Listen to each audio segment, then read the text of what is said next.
Hey, how's it going, everybody? This is Aaron Hilliard. Welcome to Mushroom Wonderland. It is autumn now, and the wild mushrooms are coming out everywhere. And that's what I do on these videos, is go out into the woods and discover all the trail side mushrooms that are growing out here, and I help to describe them for you. And I love coming out into the woods with my dog Gunner. We go into various habitats, look at all the different mushrooms that might be growing there. So come with me and my dog Gunner into the woods to discover what mushrooms are growing in autumn of 2024 in Mushroom Wonderland.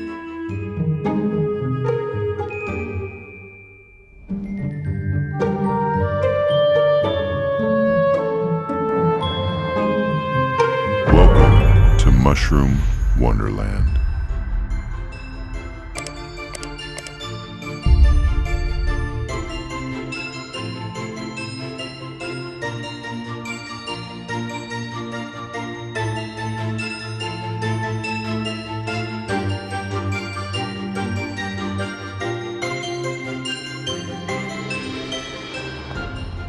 Look at these two handsome mushrooms growing here on the side of this trail. These are quite a green mushroom, a very olivaceous green color. And these guys are brittle gills. Russa is the family of brittle gills. This stem will snap kind of like chalk. Beautiful olivaceous green Russa. And these are said to be edible by the great Daniel Winkler. He said the green Russellas are pretty good to eat. So related to those blackening Russellas that you don't really want to eat. And also the shrimp Russellas, which are a decent edible. These ones are quite a bit more rare. Again, there's a couple hundred species of Russa. I think 100 species here in the Pacific Northwest. And so quite a big genus of mushrooms, hard to identify down. But, you know, you can kind of lump them into groups by their morphology. So the green ones and the blackening ones. And so here it is. And oh my gosh, something just caught my eye right over here. That was a super lucky. Spotted that. Look at right down in here. What do we got there? Now, is that bizarre looking or what? This is the strawberries and cream. The bleeding tooth fungus, Hellum Peeky Eey, bearing its head for the first time here in September. And it has these driplets of guttation that look like blood on top of the cap. Look at that. I have a video last year where I licked the blood off. And it's a bit spicy. It's pretty peppery, but it's not toxic. Really crazy looking mushroom. What the heck? So definitely going to get out with a fancy camera for that. Hellum Peeky Eey, or the bleeding tooth fungus, being studied for medicinal purposes, but not really an edible. It's very tough and woody. It's a tooth gill, so it produces its spores on little teeth that haven't really developed on this little fruiting body yet. I mean, this is like the first of the first to come out this year. So how cool though. Checking out the green Russellas, and then I saw the bleeding tooth, or the Hellum Peeky Eey.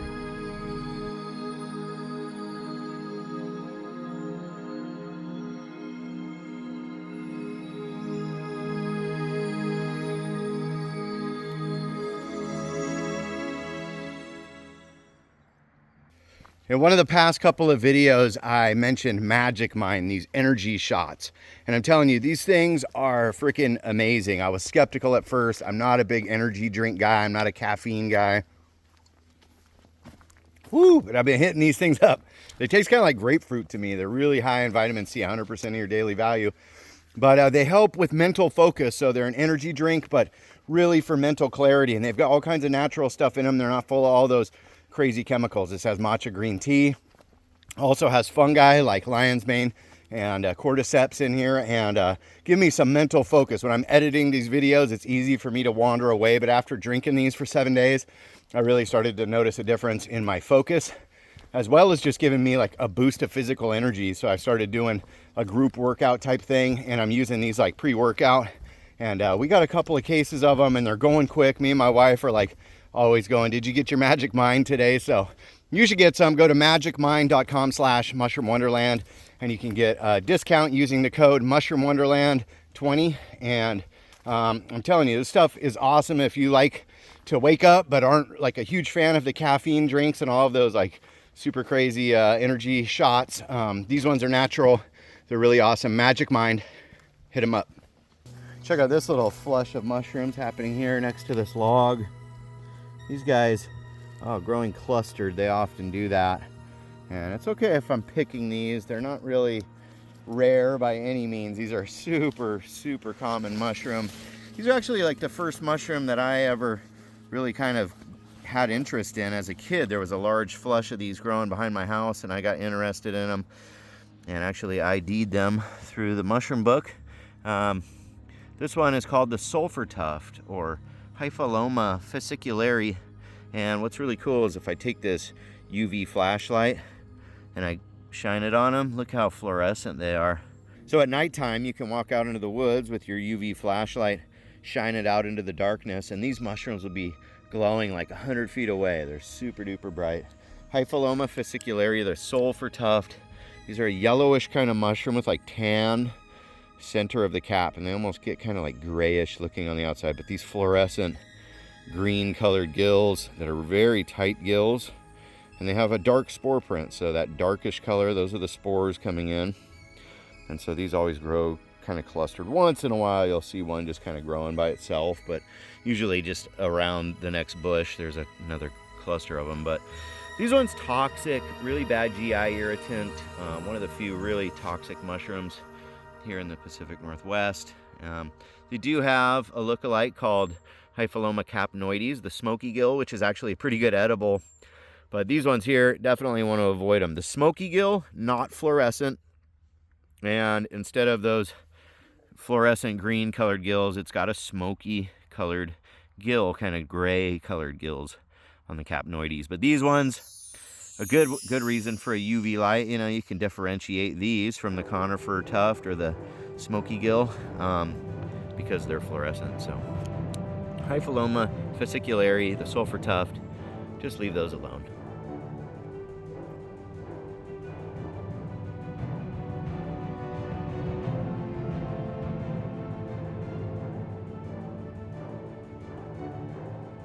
Right here I found another fruiting of the Hellum Peeky Eey. This is a bunch of different stages of it. So here's a young one before it really starts to guttate.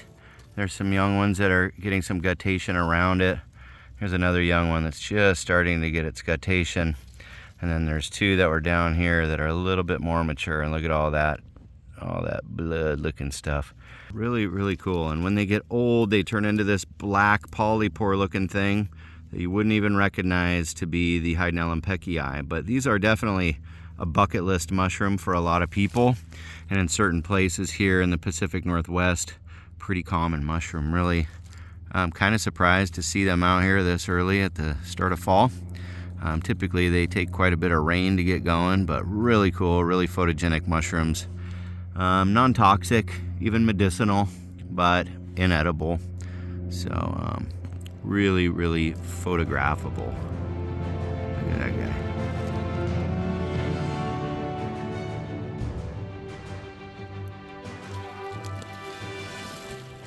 I'm just using game trails, you know. You can get off the main trail, get out here, even in the brushy areas where deer walk a lot. You know, these are great places because there's already a trail going through the woods, and I just follow what they're doing.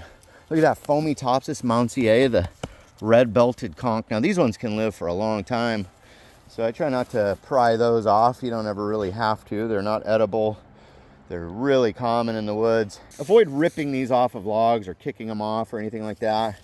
It's you know, it's a good part of the process that keeps our forests so lush. You know, it's eating all the cellulose out of this log and breaking this log down back into usable soil for these trees to grow on. And so, valuable one. Another thing that happens is these logs get all decayed, but they become, you know, like a host for young western hemlock to grow on. So these stumps are like feeder stumps, feeding moisture and stuff. Don't be tearing the big conch fungi off of the trees, all right? Oh, here's a cool example of quite a big one. And this one, another Fomitopsis. That's a big one. This one might actually be spent and old and dead. But yeah, these are good. Leave them be.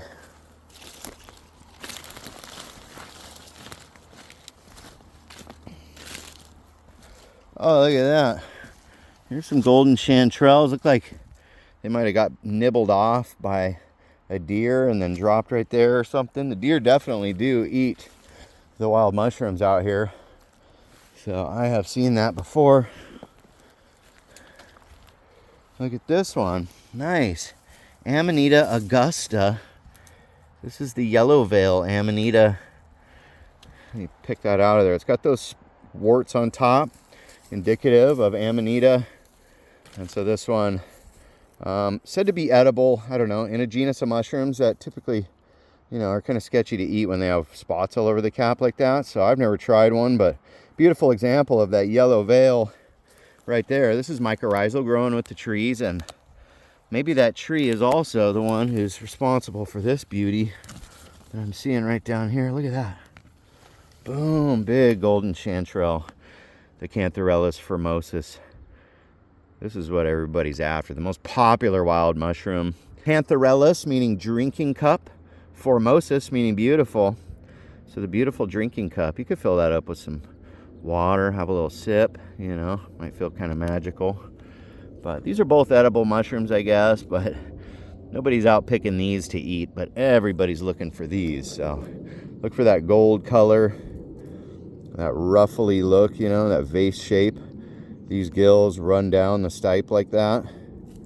And, you know, they're usually rooted in pretty deep. They often have that little curve on them. So that's a big, beautiful golden chanterelle. Perfect specimen. And they have a creamy, kind of yellowish spore print, but nobody needs to take a spore print. They're really easy to identify. Really no lookalikes here. Gunner's in here itching his face on the ferns. Pretty funny. Out east they have the jack-o'-lantern mushroom that can look a bit like this, but here in the west there's nothing else out here that looks like this. So go out, get your chanterelles. It's an amazing year for them. And you could collect your Amanita augusta as well, the yellow-veiled Amanita, but I'm going to pass on that one, and I'm going to take this one. So, you ready, boy? Oh, look, this is a nice log for all these Phaematopsis. Ooh, it's a little Phaematopsis community back here. Just these big, huge conchs. That's awesome. Oh, gun. So this is a great old log, just really getting eaten up and making a lot of spores out here. So, very nice. Huh, Gunner. Ooh. I see a lot happening right here on the side of the trail. They're trying to blend in, but you see right down there, and here, and there, and even more back here. These guys are big. I'm going to pick this one so we can have a nice look at it. Poking right out of the moss and the needle duff here. I'm going to pluck it from the bottom because that's how you get a mushroom to identify it. Look at that. Beautiful. So this one, Cantharellus subalbitis. This one is the white chanterelle. And they are out like crazy this year. Look at these. I mean, there's a lot of them here. Honestly, I have the fridge full. I don't need any more. So I'm going to leave these here definitely to just mature. There's a nice fruiting. Look, more there, more under here. So man, a big, nice meal for somebody if they were out hunting for chanterelles. These ones are excellent eating, just like the gold ones. I really enjoy the flavor of chanterelles, but they don't sit well in my stomach anymore. It seems that I've developed an allergy over the past 5 years or so. That I ate them for 20 years and was fine, but I'm hearing more and more people with that story. It's kind of a bummer. But look at those gills. They run down. Some people call them veins or false gills. But they really are gills. They're a structure that's like intended to maximize surface area. So there's a lot of what's called basidia on these gills, and they're producing spores. And so the chanterelle is a mycorrhizal mushroom associated with the conifer trees here. Right here's a Douglas fir. There's some western hemlock. And they're growing directly on the root tips of these trees. And they're very edible for humans, deer. A lot of animals like to eat these. And they are resistant to insects, so that's really nice. They rarely have worms or bugs in them, this species anyways. We've got a few species here in the Pacific Northwest, but these ones, the white chanterelle, yeah, it's got a little bit of an ochre coloring to it, and they even will bruise a little bit rusty colored. But yeah, these are the white chanterelles, and they're everywhere. They're fruiting like crazy. Really, really good edible mushrooms. So big fruiting of them. just alongside this dirt road, and they do this. I bet if I was to climb around in the bushes here, I'd find a lot more, but I don't really intend to take more than I'm going to use. We've got quite a few in the fridge, but since I picked this one, it is going to go in my pack. And but I'm going to leave all of these. They're putting their spores out, doing their thing. Nice mushrooms, Cantharellus subalbitis.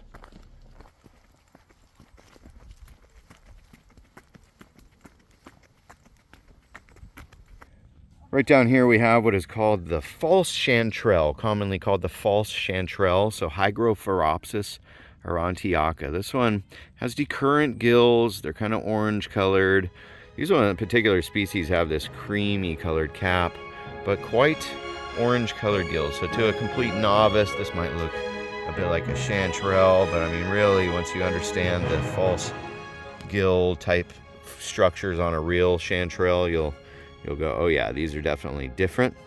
And they're non-toxic, but this is a species complex. We have like 4 or 5 different varieties here in the PNW that fruit of the false chantrell. So Hygrophorapsis aurantiaca, the false chantrell, non-toxic but non-desired.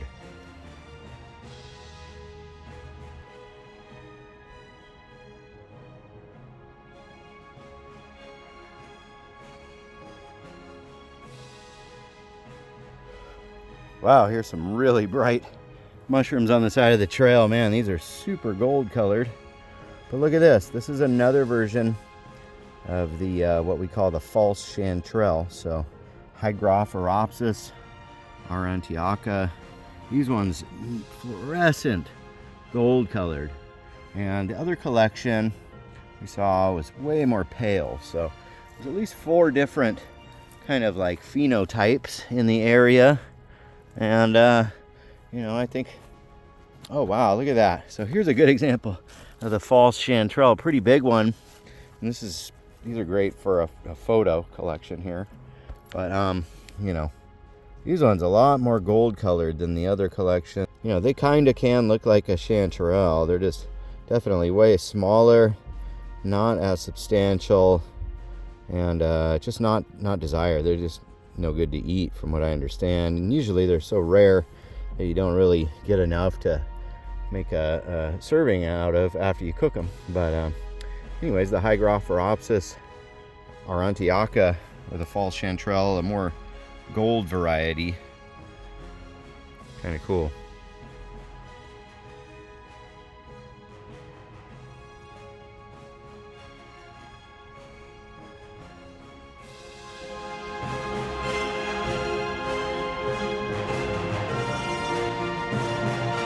Wow, look at this situation going on at the base of this big Douglas fir tree. We've got this beautiful shelf of mushrooms right here, and I see another one growing right back here, and then I even see another one right here across the trail. So these are cool looking additions to the forest. These ones known as Phaeolus schweinitzii, or the dyer's polypore.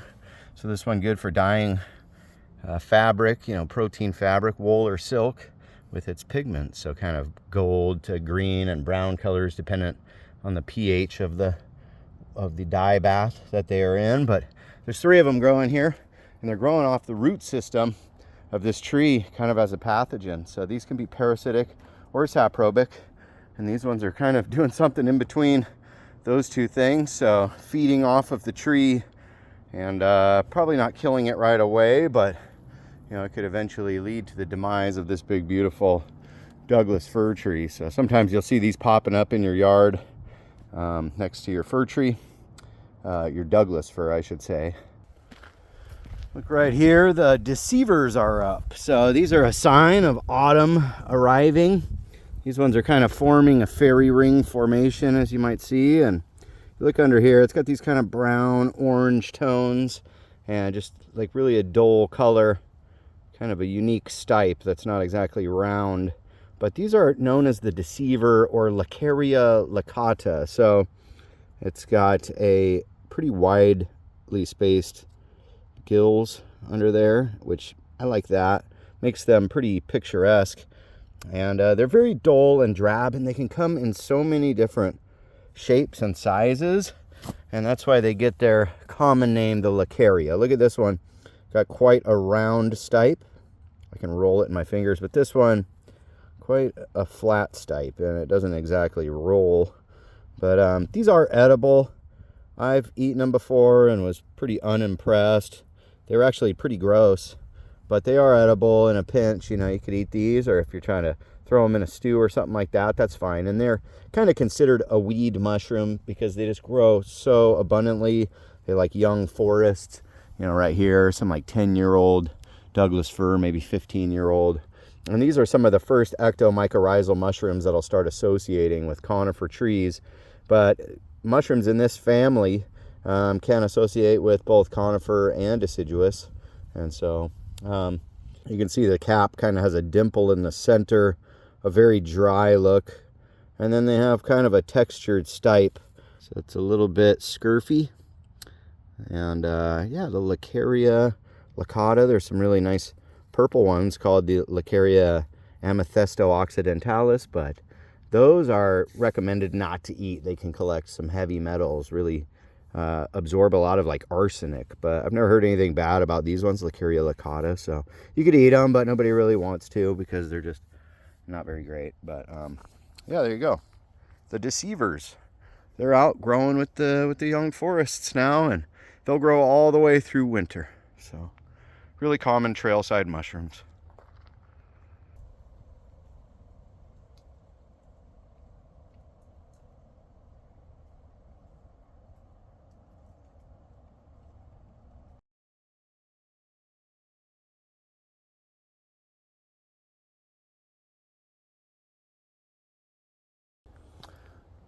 Wow, so these mushrooms definitely caught my eye. Looks like winter chanterelles right here. I did find some of those up on the coast here recently, but this one actually not the winter chanterelle, not the yellowfoot. So look, how close does that look to your Coronarius tubiformis? Let's have a look at the winter chanterelle right now. That one's got a really yellow base, kind of a hollow, kind of a funnel shaped cap, and then decurrent yellow gills. And then we look at this mushroom, and it's got kind of a flat stipe. It's got kind of a yellow base, decurrent yellow gills, and a funnel shape. But this one is different. You could tell the gills are a little bit more like true gills than on the Coronarius. This one actually like little paper-like slits. It's a little bit more delicate, and it's growing right off of wood, which this also can happen with the Coronarius tubiformis. But this one is actually a Chrysomphalina. So here's more, and they grow in different little sizes, much like the Coronarius. So they look very, very much alike. Look at this. You know, you might think, man, those are definitely winter chanterelles. Even the experienced could get fooled by these, but these are not. Chrysomphalina, Chrysophylla. This one, the yellow-leafed Chrysomphalina, the false yellowfoot. So don't be fooled, but these aren't toxic. They're pretty much described as unknown edibility, but they're pretty delicate, and I typically only find one or two growing together. I rarely find kind of a big fruiting like this of a whole bunch of them. So this is a good one to take photos of and make a nice photo collection of different ages of the Chrysomphalina, the wood grower, the false yellowfoot. So these ones are saprobic, not mycorrhizal. They don't grow with trees. They just grow on decaying matter.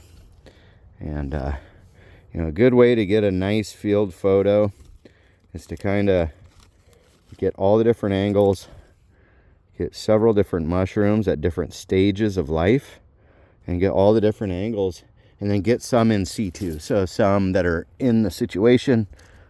Oh, dang it, and it broke. And you don't want to, that sucks. I destroyed one little young one. Okay, that's fine. Couple little ones, but you want to have the base intact as well usually. But so there we go.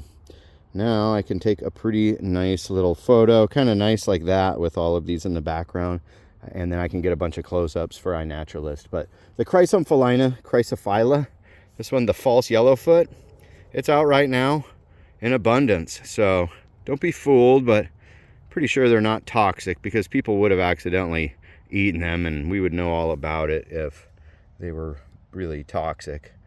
I mean, I might even be fooled by these if they were growing in a big patch of winter chanterelles. I might pick them, just not even thinking twice. So there you go. Keep an eye out. False yellowfoot.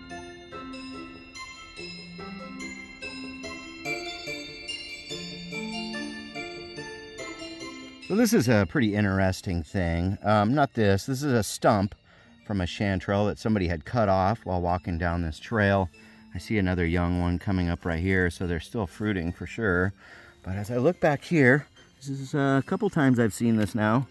There is a stump, and look, it's got a baby chanterelle button growing from the cut stump.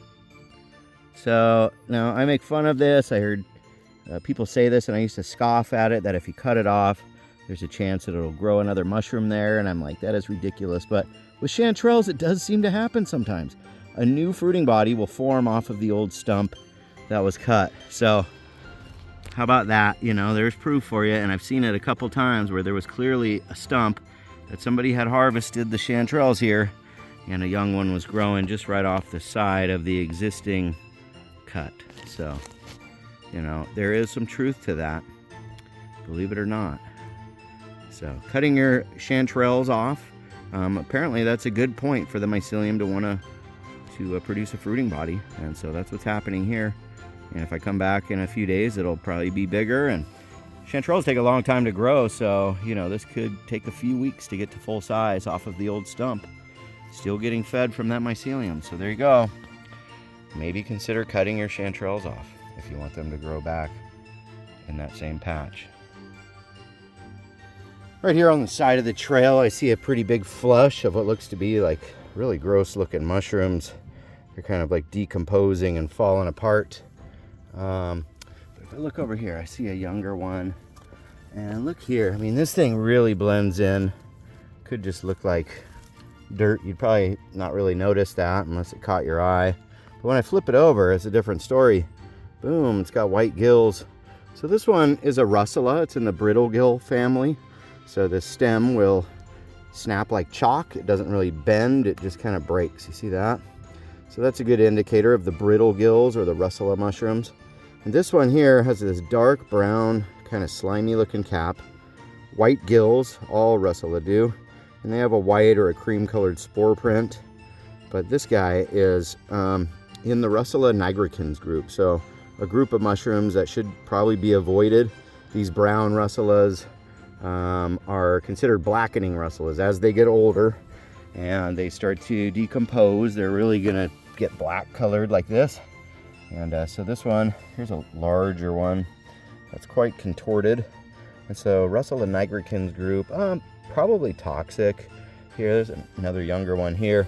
And these have a family member that lives in Japan that is reportedly deadly. So Russa nigricans group, potentially a deadly mushroom. I always take reports like that of an unusual genus of mushroom that's deadly, kind of with a grain of salt. It might not be quite as bad as it sounds. You know, the person who died perhaps had an underlying medical condition or just couldn't handle the GI distress that it caused. But nonetheless, they're very unattractive. Not really a mushroom that you would see and want to immediately throw into the food basket unless maybe you were starving or in a survival situation. But in that case, if you see these mushrooms up, there's probably other mushrooms around that are safer to eat. And these ones also grow a really cool parasitic fungi right on the cap.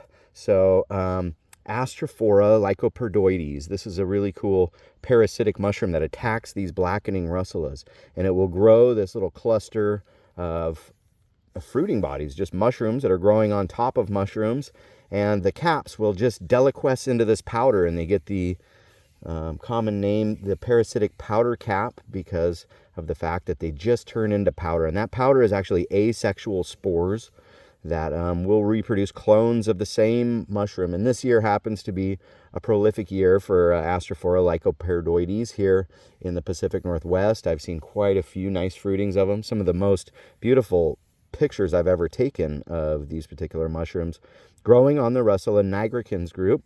And these Russalas grow on the roots of these conifer trees. So we have quite a relationship going on between the trees, the fungi, the parasitic fungi, and then how those parasitic fungi reproduce either asexually or with true spores that form on these really underdeveloped gills on the Astrophora. So, and they get a really cool spore print under the microscope. They have spores that are star-shaped under the microscope, and that's how they get their name Astrophora, but or Asterophora, some people say, which I kind of like the sound of that. But the Russell and nigricans group, one to be avoided, but they're out right now, these brown Russellas. Over 100 different species of Russella here in the Pacific Northwest, so I'm not going to put a species name, but it's a whole group of blackening Russellas, and they're typically brown, and then when they get old, they get really dark like that, like black. So anyways, there you go. Leave those alone. Cool to look at, though, and the parasitic powder caps, very cool to look at. Wow, here's a very nice fruiting of mushrooms growing right on the side of this dirt road. Wow, a lot of purple. Look at that. This is a Coronarius, so a big grouping of Coronarius, brown on top, purple stem. A lot of them do that.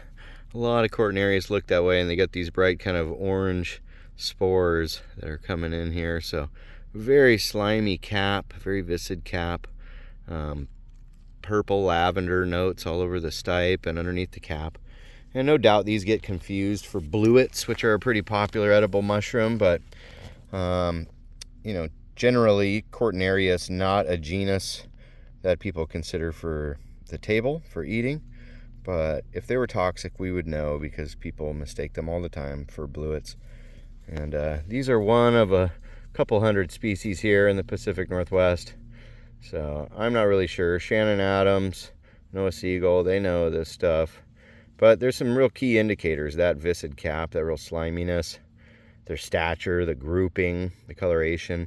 Quite a few keys could maybe get us to where we're getting down to a species ID. But for the sake of this, I'm just going to say the genus Coronarius. Beautiful web caps that are growing with the trees here. They call them web caps because they get this web cobby cortina or partial veil. You can see it right there. That web cobbiness, that cobwebbiness, that's the cortina.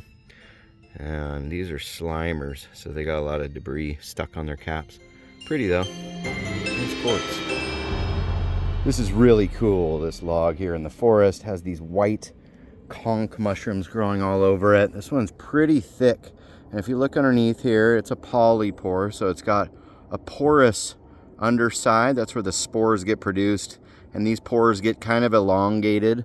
This one is related to the turkey tail, and it could be compared to like Trametes elegans, but that one actually was described from a tropical hardwood. So this is on a conifer in a temperate region of the world here in western Washington. And so according to mushroom expert Michael Kuo, this one is called Trametes species number 1. And one thing about it is that it is so beautifully fragrant. It smells so good. If you smell it, I mean, it really does smell like perfume or something. I'll tell you, it smells a little fungal, but it smells very perfumey. Wonderful smelling mushroom. Sometimes they're really fragrant. These ones are. Love it. That is a really awesome smelling mushroom. So a porous surface underneath, just like the turkey tail. But these are pretty thick and pretty meaty mushrooms. Not super common in this neck of the woods.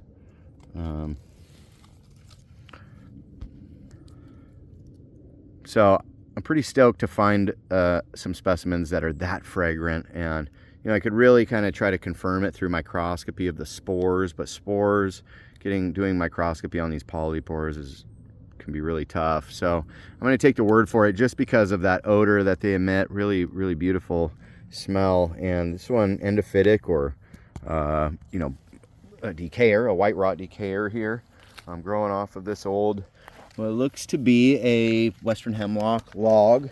And then right next to it, there's another stick here. This one's got the rosy conch on it. Now it's called Fomitopsis cayendari. They used to call it rhodofomes, but now it's back to Fomitopsis. This one, inedible. Both of these are inedible, but a beautiful little flush of mushrooms happening here the brown rot and the white rot decayers here in the forest. And as I look across the trail, another one, the Fomitopsis Mountsie, the northwest version of the Panicola, so the red-belted conch. And then we have the fragrant polypore, and then we have the rosy polypore. So quite the trifecta of beautiful saprophytic fungi here growing in the woods, helping to break down the old rotting logs.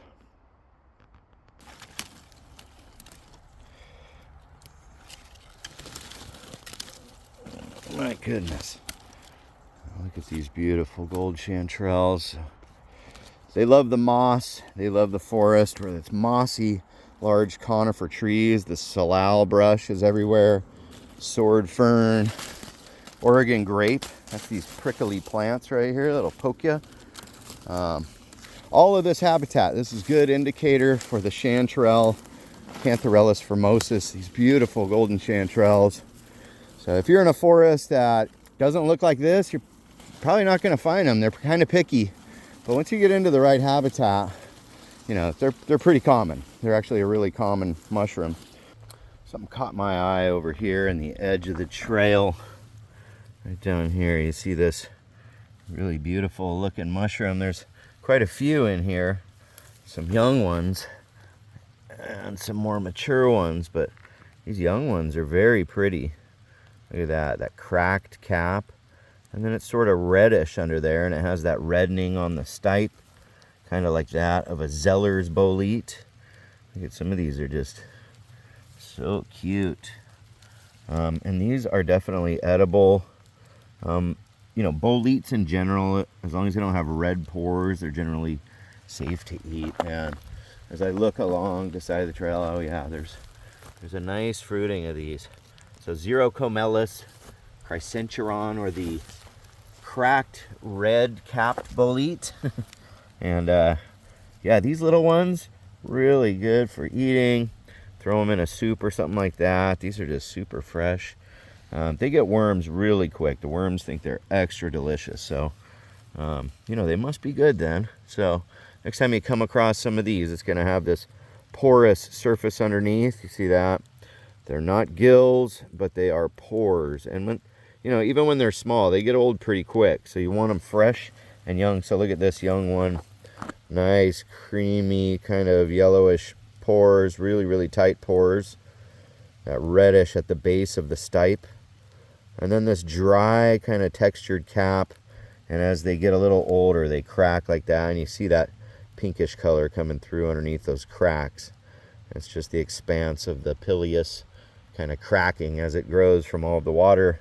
And Xerocomelus used to be in the genus Boletus. They thought these were just like a big, you know, all the same family, but turns out they're pretty different. So a nice little array of them, and I'll set them up real nice for a photo to put on iNaturalist, and then probably collect these ones for the basket. I like them. So Xerocomelus chrysentieron, pretty little woodland mushrooms just growing right on the side of the trail.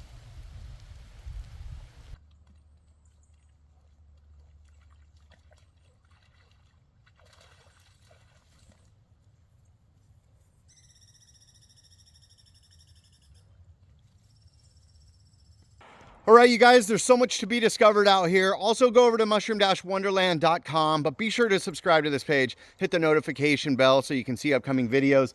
Lots and lots of cool videos coming out this fall. So thanks for joining me on this episode of Mushroom Wonderland. Until the next time, much love, everyone. Peace out.